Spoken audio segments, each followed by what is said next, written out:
This was the first professional exam I was giving, तो मेरे को पता नहीं था exactly and I treated it like a normal college exam.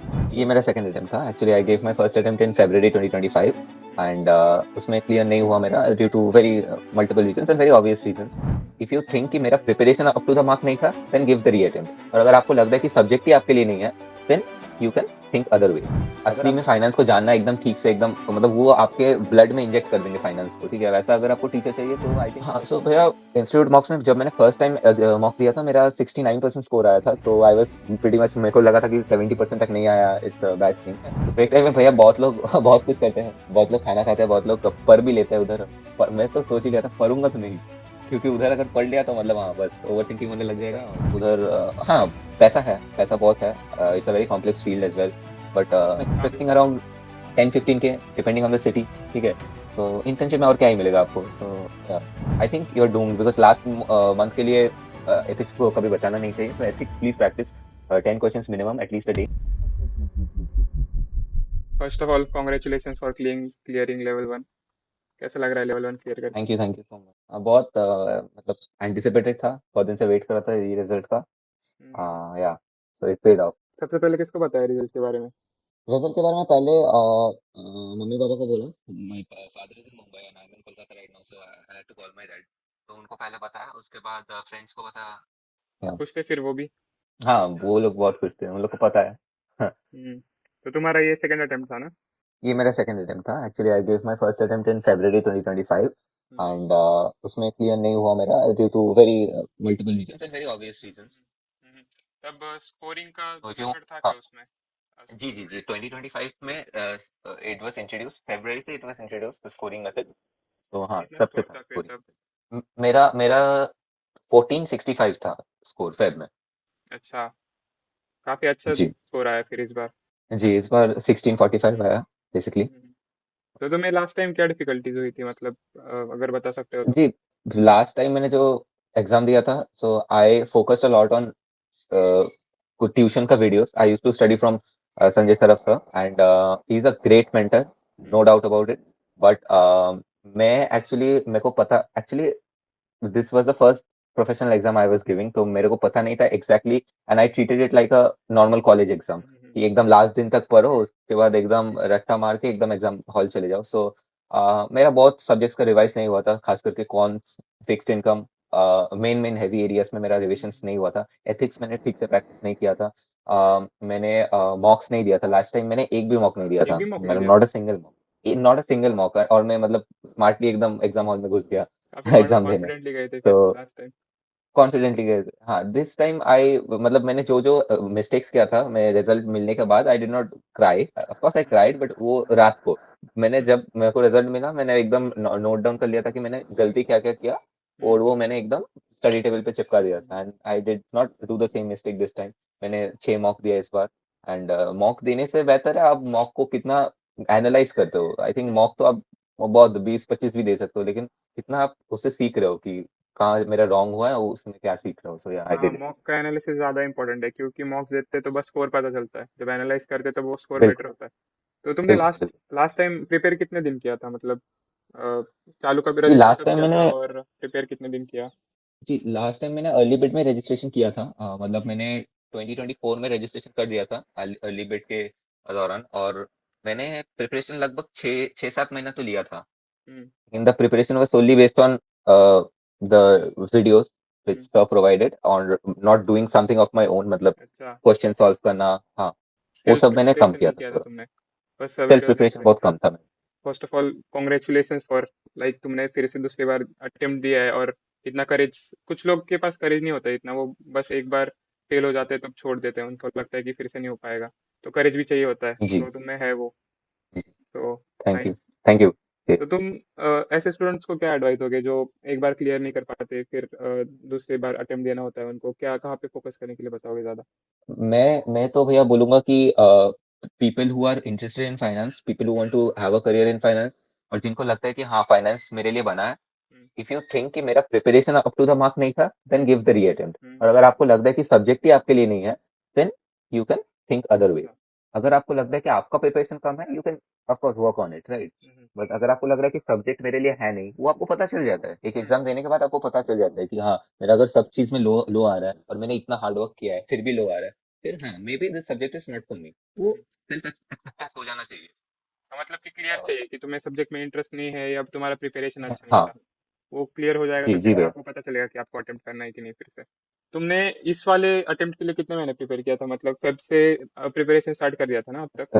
Feb से अब तक नवंबर जी, तक। मैं एक एग्जैक्ट फेब नहीं बोलूंगा, बिकॉज हम्म, फेब के बाद मैं रिजल्ट का ऑनेस्टली वेट कर रहा था। हम्म, रिजल्ट हम लोग का आया शायद अप्रैल में, अप्रैल के अच्छा। बाद आई प्रिपेयर टिल अक्टूबर, मतलब नवंबर, सॉरी, नवंबर 13। हाँ, तो हर रोज कितना घंटा पढ़ाई कर रहे थे फिर बाद में जब पता चला कि एक्चुअली पढ़ाई करने की जरूरत है?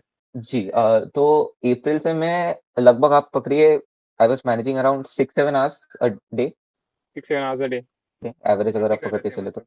काफी जी, पढ़ाई कर रहे थे मतलब, 6-7 आवर्स बहुत होता है नॉर्मल पर्सन के लिए। बहुत होता मैं तो एवरेज 2-3 घंटा कर रहा था, लेकिन मेरा टाइम पीरियड ज्यादा था है। इसलिए जी, तुम्हारे टाइम और लिमिट एक्चुअली में। मेरे पास कोई जॉब नहीं था, तो अच्छा, हाँ हाँ, फुल टाइम कर रहे थे सीएफए। सी और एफ तुम्हारा बैकग्राउंड क्या है, मतलब कौन सा कोर्स किया है और अभी क्या कर सो रहे हाँ, I come from very commerce background. मैं क्लास 10th में मेरा साइंस था, लेकिन 11th में I change to commerce. Commerce 11 12 किया, उसके बाद I did BCom honours from a college in Kolkata, Maulana Azad college. उसके बाद I join the CFA programme. हो? और तुम्हारा 10th 12th में स्कोर कैसा था? मेरा, भैया, 10th में मेरा स्कोर 74% के करीब था, एंड 12th में इट वाज 85%। हाँ, तो सही था वहाँ पे भी मतलब। तुमने कोचिंग कैसे डिसाइड किया कि संजय सराफ लेना है, और जी, ऐसा मैंने, कि कोई और प्रेप प्रोवाइडर ले लो? संजय सराफ वहाँ पे कोलकाता में है इसलिए, या फिर कोई और रीजन? जी, अब देखिए, कोलकाता में तो संजय सराफ सर का कोचिंग इंस्टीट्यूट मेरे घर से लाइक 10 मिनट्स के डिस्टेंस में है। But I did not join the physical offline? Coaching, मैंने लाइव लेक्चर ही लिया था जी। मैं ऑफलाइन ही, ऑनलाइन ही लिया था। तो yeah that's may be one reason, but second reason would be, मैंने उनका पढ़ाने का स्टाइल देखा था। It's very easy to understand, and it's, मतलब वो सब चीज को एकदम डिटेल में पढ़ाता है, कुछ चीज को छोड़ते नहीं है। So yeah, I like his teaching style a lot. लेकिन उनका स्टडी आवर्स काफी ज्यादा है ना, मतलब वॉच आवर्स। तो जी, लाइक वॉच आवर्स बहुत से उनका, लोगों हाँ, को ये बहुत ज्यादा। प्रॉब्लम होता है कि वॉच आवर्स बहुत होता है तो टाइम बहुत ज्यादा देना पड़ता है। तो तुम सजेस्ट करोगे कि जिन्हें, फिर जो हाँ, कोई अगर तुम्हें पूछेगा कि संजय सराफ लूँ या नहीं लूँ, तो उन्हें क्या सजेस्ट करोगे?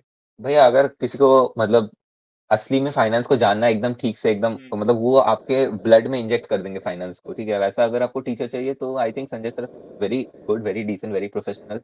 और अगर आपको चाहिए कि मतलब हाँ, you have a basic knowledge of finance, and आपको थोड़ा शॉर्ट पीरियड के लिए चाहिए, मतलब आवर्स थोड़ा कम चाहिए लेक्चर्स का, then I would suggest Mark Meldrum, you can join, Ashwini Bajaj sir, you can join.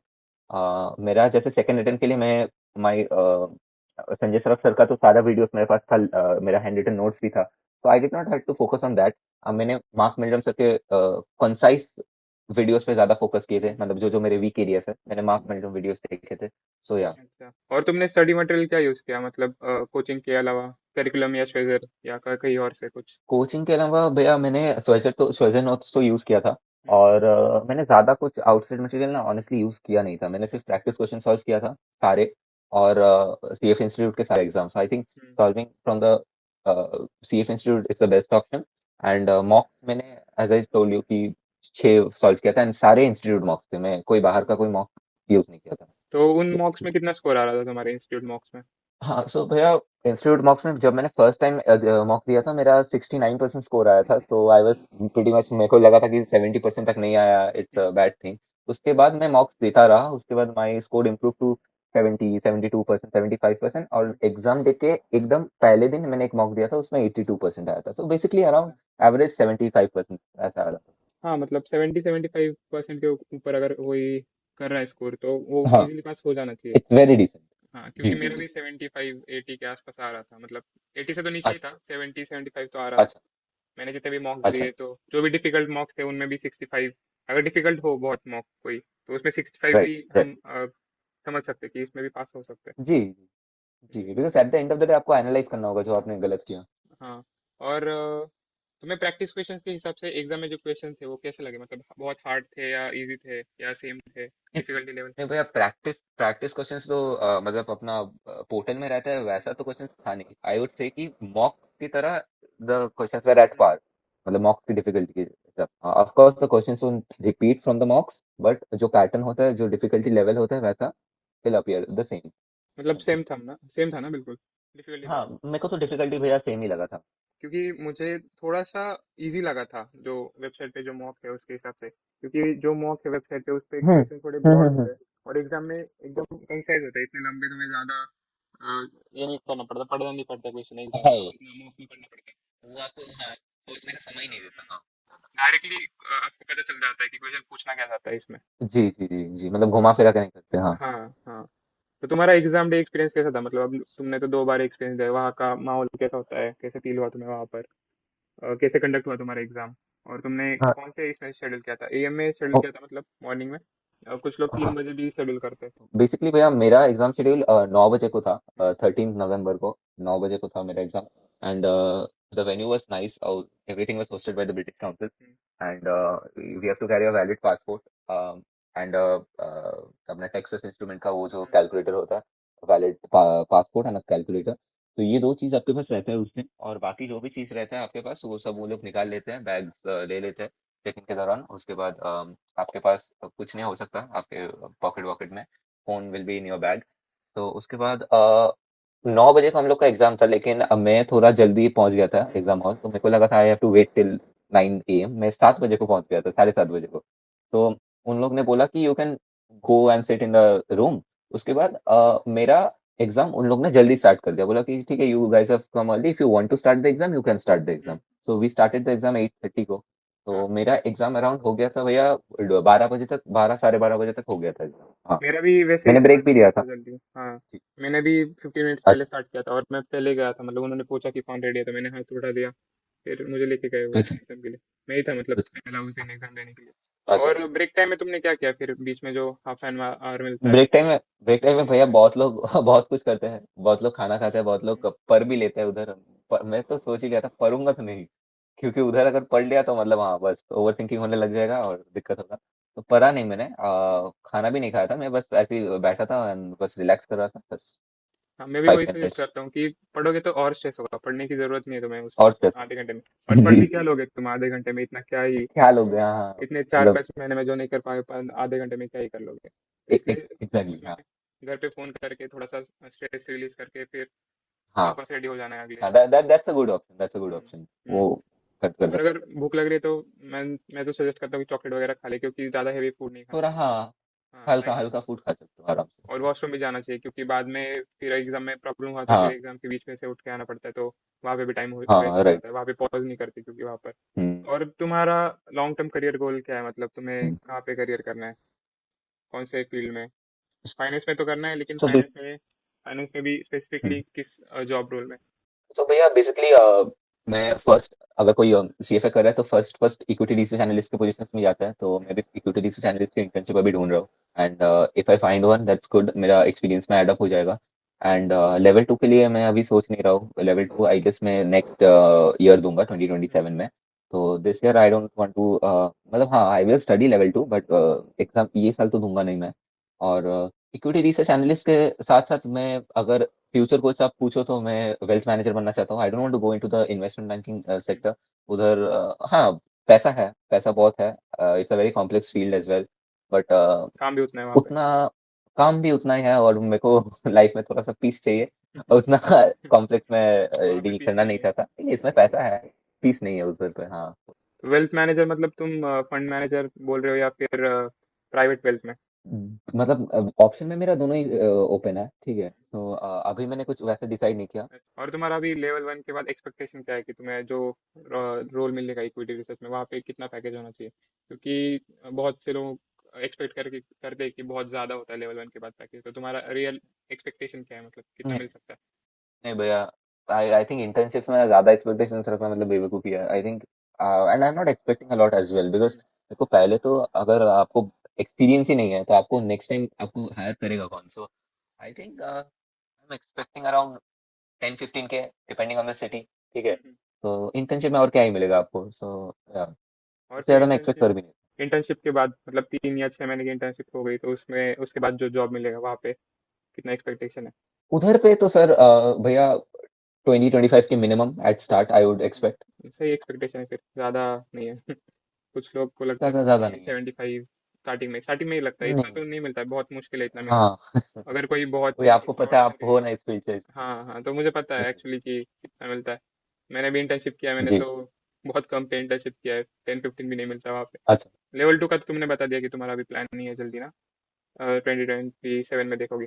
नहीं, अभी जल्दी। तो तुम जी, जी। सबसे like important piece of advice क्या दोगे जो अभी C F L L one Feb में देने वाला है, या फिर उसके बाद देने वाला है? सबसे इंपॉर्टेंट पीस ऑफ एडवाइस जो तुम्हें लगा था, तुमने 2 बार एग्जाम दिए तो उसमें तुम्हें क्या समझ में आया? सबसे पहले तो अच्छा, तुम्हें फर्स्ट तो अटेम्प्ट के बाद ही समझ में आया होगा हाँ, कि सबसे इंपॉर्टेंट क्या है, क्योंकि जब पास होते हाँ, तब जी, एक्चुअली समझ में नहीं आता कि इंपॉर्टेंट क्या है, जब फेल होते तब ज्यादा समझ में जी, आता है जी। कि क्या सबसे ज्यादा इंपॉर्टेंट है। तो तुम क्या सजेस्ट करोगे? मैं पॉइंट्स में बोलूँगा, लाइक हाँ चलेगा। सबसे मेन पॉइंट जो है, हम्म, सबसे मेन पॉइंट जो है भैया, एथिक्स एथिक्स का, ऐसा 2025 में एक दिन ऐसा नहीं आया जिस दिन मैंने एथिक्स का रिवीजन नहीं किया। हम्म, सो इसलिए मैं जिस बार फेल भी हुआ था उस बार भी मेरा एथिक्स में 70 अप था। इस बार भी मेरा एथिक्स में 70 अप अच्छा। है, ठीक है। एथिक्स का, if you don't practice like minimum 10 questions a day, I think you are doomed, because last month के लिए एथिक्स को कभी बचाना नहीं चाहिए। तो ethics please practice 10 questions minimum at least a day. 10 questions कुछ ऐसा बात है नहीं, ठीक है, आधा घंटा 40 मिनट्स लगेगा आपको हाँ। करने में, ठीक है। तो एथिक्स तो आप करो जी। हम्म, तो एथिक्स के बाद मैं बोलूंगा fixed income is a very vast subject, fixed income और क्वांट्स, ठीक है। एफएसए जैसे, I don't know about you, but मेरा तो बीकॉम ऑनर्स बैकग्राउंड था, आई थिंक आपका भी होगा। हाँ मेरा भी है। तो हम लोग के लिए एफएसए इज इजी। हम्म, अच्छा, तो हम लोग का तो FSA is like a piece of cake, hmm, ठीक है। तो हम लोग को एफएसए में दिक्कत नहीं होता, लेकिन जो लोग एफएसए के सब्जेक्ट से बिलोंग नहीं करते हो, तो I science think you should background give से। More time to FSA. तो आपको एफएसए में ज्यादा टाइम स्पेंड करना चाहिए। और fixed income is a huge subject. Fixed income तो आप मतलब लास्ट दिन तक भी पढ़ो तो आपको लगेगा कम है। तो फिक्स्ड इनकम में ज्यादा देना चाहिए, मॉक्स का क्वेश्चंस भी देख लेना चाहिए अच्छे से, या फिक्स्ड इनकम। और टाइम मैनेज करना आना चाहिए, ठीक है। मतलब ऐसा नहीं कि 6 घंटे पढ़ रहे हो तो मतलब आप एकदम प्रोडक्टिव ही पढ़ रहे हो, ठीक है। उसमें से कितना परसेंट आप ठीक ठाक से पढ़ रहे हो, ठीक है। तो आप दो, जैसे आप बोल रहे हो कि आप 2 घंटे 3 घंटे पढ़ रहे हो, लेकिन आप प्रोडक्टिवली पढ़ रहे हो, राइट। तो वो करना चाहिए, ठीक है। एंड या आपको अच्छे से टाइम मैनेज करना आना चाहिए। बहुत लोग बहुत कुछ बोलते हैं कि ये मत करो, प्रोफेशनल एग्जाम की तरह अगर आप जाओगे तो आपके बहुत सारे फ्रेंड्स छूटेंगे, गर्लफ्रेंड छूट जाएगी। नहीं, वैसा नहीं है। आप अगर टाइम आपको मैनेज करना आता है तो फ्रेंड्स भी रहेगी, गर्लफ्रेंड भी हाँ। रहेगी। मेरा मेरा तो सारा था, ठीक है। My friends are there with me, my girlfriend is still there with me and she is very supportive. तो हम्म, आपको टाइम और ये सब कुछ मैनेज करना आना चाहिए बस। हम्म। और तुम रिवीजन स्ट्रेटेजी क्या फॉलो करते थे? मतलब तुम्हारा सिलेबस कंप्लीट होने के बाद तुम रिवाइज कैसे करते थे? फिर से कुछ पढ़ते थे या वीडियोस देखते थे, या फिर क्वेश्चन ही सॉल्व करते थे फिर?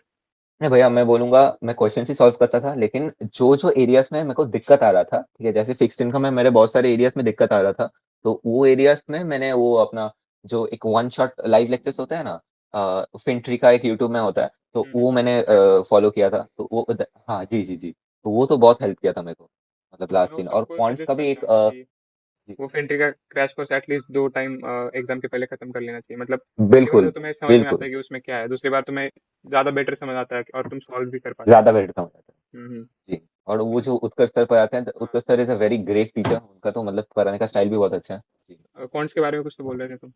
जी सर, भैया तो कॉन्ट्स में मेरा लास्ट डे तक मेरा डाउट्स रहता था। तो कॉन्ट्स में एक मेरा 30 मिनट का एक वीडियो देखा था मैंने, I think CA Kamlesh Bhatt sir का। हम्म। हाँ, राइट। हाँ हाँ हाँ। तो वो video helps a lot. 30 minutes का एक नवंबर का उन्होंने वीडियो बनाया था कॉन्ट्स का, that revision help me a lot. मतलब हर एक टॉपिक को उन्होंने एकदम बस डिसेंटली समझा दिया था। I think that's only important. आपको खोल के समझाना से अच्छा, आप एकदम बाहर का चीज अगर आपको याद दिला देना तो आपको एग्जाम टाइम में याद आ जाता है। तो आई थिंक दैट 30 मिनट्स का वीडियो कॉन्ट्स में हेल्प मी। अच्छा हुआ तुमने वो सी ए कमलेश भट्ट सर का बताया, वो तो बहुत अंडररेटेड जेम है। उनके वीडियोस बहुत लोगों बहुत को देखे ही अंडररेटेड है। होंगे यूट्यूब पे। बहुत अच्छा बिल्कुल, सिखाते हैं वो भी। बिल्कुल। मतलब कोई कंसेप्ट बहुत मुझे बहुत। समझ में नहीं आ रहा है तो वो बहुत इजीली एक्सप्लेन करते हैं, और ऐसा लगता है कि फ्रेंड जी, से बात कर रहे हो, वैसे बात करते हैं। बिल्कुल, एग्जैक्टली। क्योंकि वो लगते भी हमारे एज के हैं, एज के। देख के। स्टडी मटेरियल तो तुमने बताया ना कि तुमने सिर्फ इंस्टीट्यूट का यूज़ किया, और कुछ एक्स्ट्रा नहीं यूज़ किया? और कुछ एक्स्ट्रा नहीं, और सोल्जर नोट्स मैंने यूज किया था बस, और तो बाहर का कुछ टेली यूज नहीं किया। टेलीग्राम से कुछ नहीं यूज़ किया? टेलीग्राम से भैया वो बोला ना, वो मॉक्स जो प्रीमियम मॉक्स होते हैं वो बस यूज किया था बस बस। मॉक्स यूज़ किया। और फिर अभी इंटर्नशिप ढूंढ रहे हो ना तुम? अभी तो इंटर्नशिप में एप्लीकेशंस डाल रहा हूँ, कोलकाता में? मिल जाना चाहिए, देखते हैं। कोलकाता में ही डाल रहा हूँ और बाहर भी डाल रहा हूँ। मेरे को डी एलोकेट करने में कोई दिक्कत है नहीं वैसे। Because my dad is also in Mumbai, तो मुंबई में भी ढूंढ सकता हूँ मैं। हाँ तो मुंबई में मिल सकता है तुम्हें अगर चाहो तो, क्योंकि वहाँ पे ज़्यादा अपॉर्चुनिटीज़ है मुंबई में। कोलकाता का तो ज्यादा मुझे अपॉर्चुनिटी, हाँ मतलब आइडिया नहीं है। कोलकाता से तो हाँ बहुत हाँ वहाँ बेटर पे है। ज़्यादा है अपॉर्चुनिटीज़, मतलब तुम एटलीस्ट वहाँ पे तुम्हें ज़्यादा फॉर्म्स मिलेंगे अप्लाई करने के लिए, तो उसमें चांस वैसे भी बढ़ जाता है तुम्हारा शॉर्ट लिस्ट होने जी। का। और कुछ फाइनल एडवाइस किसी के लिए जो ये वीडियो देख रहा है उसके लिए, जिसका एग्जाम अभी फेब में है, ऐसा ओके सो समझो कि अभी 2 महीने में उसका एग्जाम है, तो अभी क्या करना चाहिए उसको? जिनका एग्जाम फेब में है, आप लोग का तो सिलेबस मोस्ट प्रॉब्ली कंप्लीट हो गया होगा, मोस्ट प्रॉब्ली नहीं कंप्लीट हो जाना चाहिए। हो ही जाना आप चाहिए लोग अभी कभी तक। मॉक्स दे रहे हो ही जाना चाहिए अभी तक हम्म, तो। आप लोग अभी मॉक्स दे रहे होगे। मॉक्स में अगर आप लोग का खराब आ रहा है, आप दिक्कत मत लो, ठीक है, मतलब हम्म, मॉक्स में हम लोग का भी खराब आया था, मेरा और तेजस का भी, तो हम लोग का भी मॉक्स में खराब आता है, इट्स नॉट अ थिंग, ठीक है, बट जो जो चीज आपको रॉन्ग हो रहा है वो एनालाइज करना सीखो, ठीक है। And mocks are not your real exam, but it's exactly at par with your real exam, hmm, so mocks में अच्छा स्कोर करने का ट्राई करो, अगर नहीं हो रहा है तो एनालाइज करो जो गलतियां, एंड ज्यादा पैनिक मत करो, ठीक है। I was very panic before my result. आप जितना भी अच्छा एग्जाम दे दो भैया, आपका पैनिक वही रहता है, ठीक है, सो होता है, या। लेकिन मेरा पूरे दिन नहीं था, मेरा जस्ट आधे घंटे पहले था जब मेरा रिजल्ट आने वाला था। मेरा भी आधे घंटे पहले ही था, मेरा पूरा दिन नहीं था। पूरा दिन नहीं मेरा था, आधा घंटे पहले ही आधे था घंटे मेरा भी, पहले फिर स्ट्रेस तो आता वही। है बहुत। स्कॉलरशिप तुमने अप्लाई किया था क्या स्कॉलरशिप के लिए, एक्सेस स्कॉलरशिप के लिए? नहीं भैया, मैंने स्कॉलरशिप के लिए अप्लाई नहीं किया था, बिकॉज मेरा हाँ मेरा एक्चुअली, मैंने तो फेब के बाद, मतलब अप्रैल में डायरेक्ट ये कर लिया था ना, सो हम्म, एक्चुअली स्कॉलरशिप पोर्टल सितंबर में खुलता है, हाँ हाँ। तो उसके हाँ। पहले वाले अटेम्प्ट के लिए? उसके पहले वाले अटेम्प्ट के लिए भी नहीं किया था, अच्छा। बट ये CFA L2 के लिए मैं करूंगा, मैं कुछ हाँ एल टू ये के सेल लिए तो मैं करूंगा सितंबर में। जरूर करो, हाँ। क्योंकि मिल गया तो अच्छा है, भले ही चांस अच्छा, कम हाँ है बहुत लेकिन फिर अच्छा। भी। मैंने तो अब तक 3 बार अप्लाई कर चुका हूँ, नहीं मिला अभी तक एक भी बार, तो वो तो लक के अच्छा। ऊपर है। मिल गया तो अच्छा है, हाँ नहीं लक मिला के तो फिर ऊपर भी है शायद। कर कुछ नहीं सकते। अभी हमें परस्यू करना है तो पूरा पैसा भर के परस्यू करना ही पड़ेगा। तुम्हें कुछ सुनना थैंक यू है थैंक। इंटरव्यू के बारे में? हाँ इंटरव्यू वाज वेरी नाइस, आप तो एकदम प्रॉम्प्टली क्वेश्चंस पूछ रहे थे, आपने को बोला भी था कि ज्यादा घबराओ मत एंड ऑल दैट, तो yeah it was a great meeting with Tejas. And all the best okay for thank you level Tejas. Two. Level 2 के लिए भी अच्छे से पढ़ाई करना।